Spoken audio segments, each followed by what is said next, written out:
Right.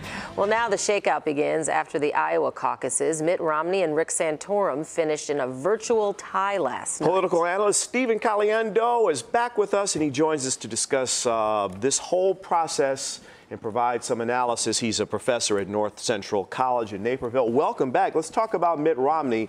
The fact that he squeaked out an 8-vote win, does that indicate that his newly found conservative views are not going over with a lot of conservatives? Exactly. And although it also speaks to the fact that we have so many people in the race and so many people who have conservative credentials that are greater than his. You'd rather win by 8 votes than lose by 8 votes, no question about that. But really just being in the top bunch is what's most important. He's got a lot of work to do, though. How significant is it, though, that Rick Santorum has had this late surge and that he, finished only 8 votes behind? I mean, is he going to be a real player in New Hampshire? I don't think so. I think he'll be more of a player in South Carolina. He'll be somewhat of a player in New Hampshire. He should raise some money this week, and that will help. That'll be important because he's a candidate who doesn't have as much money as some of the others. But he's just the most recent social conservative to sort of rise to the top, and it was fortunate for him that he rose at the time that he did, because now he has a target on his back, and folks are going to be gunning for him. And we have to remember 4 years ago in Iowa in the Republican caucuses, Mike Huckabee won. That's correct. So he was very conservative. That's correct. What about Newt Gingrich? He was just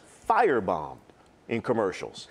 Big loser probably yesterday is Newt Gingrich and I think Governor Perry as well. But Newt Gingrich is somebody who has a lot of national recognition, good chops, right? Conservative chops. He fought the liberals in the Clinton administration and claimed some victories. Articulate, did well in the Absolutely. debates. Good debater for the most part. But, he was a victim of some negative campaigning that tore him down. Also very difficult for somebody who has his personal history to do well with evangelical Christians. And so then I want to ask you, he's promising to fight back. He says, I'm only going to be telling the truth, but we know what that means.